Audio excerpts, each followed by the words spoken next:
दोनों का एक जैसा ही प्रश्न था।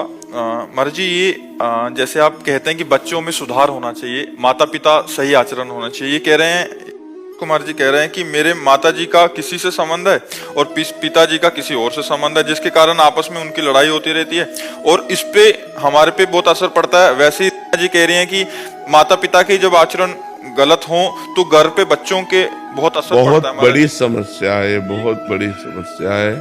और आप लोग अपने को संभालिए। किसका प्रश्न है? हाँ, आप लोग अपने को संभालिए। बहुत कलयुग का विचित्र समय हो रहा है। अब इस पर हम क्या बोल सकते हैं? जहाँ चरित्र ही दूषित हो रहे हैं, माता पिता बच्चों के चरित्र का निर्माण करने वाले गुरु है।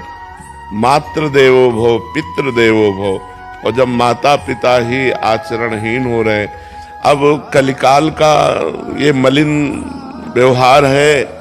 हमें लगता है बच्चों को अपने जीवन को संभालना चाहिए, ऐसे माता पिता से दूरी बना लेनी चाहिए। अब वो घर में है तो क्या किया जा सकता है, लेकिन अपने को सुरक्षित रखना चाहिए।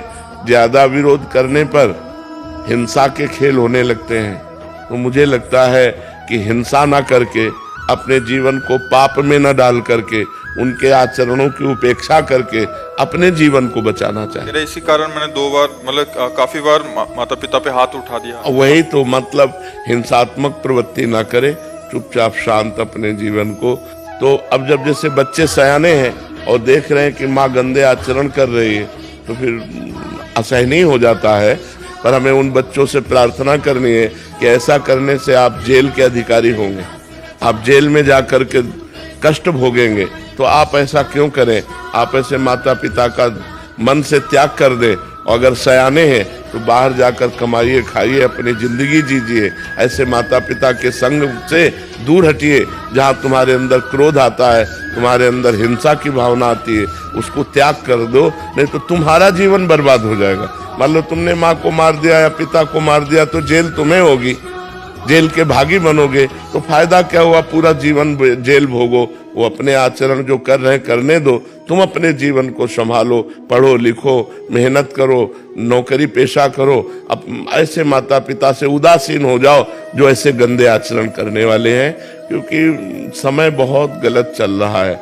अब जैसे 50-60 वर्ष की आयु होने के बाद सबको चाहिए कि ब्रह्मचर्य से रहे और भजन करे। अब जब 50-50 वर्ष के लोग गंदे आचरणों में जा रहे हैं तो कितनी बुद्धि भ्रष्ट हो गई है।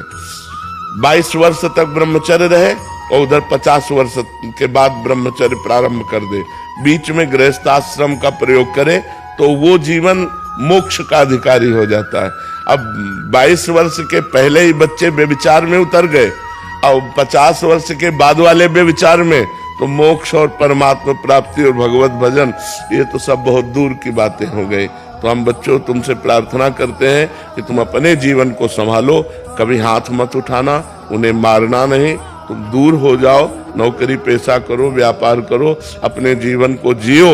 उनको मतलब मारना नहीं, कभी उनकी हिंसा मत करना, और वो तुम्हारे समझाने से समझेंगे नहीं। जैसे कहते हैं ना, बूढ़ा तोता राम राम नहीं बोलता। तो ऐसे ये जो लोग हैं, ये लोग सुधरने वाले नहीं हैं, क्योंकि तुम्हारे जैसे बेटे हो गए और फिर वो गंदे आचरण कर रहे हैं, वो सुधरने वाले नहीं हैं, ये सब नरक जाएंगे। इसलिए अपने को दूरी बना के रखो और भजन करो।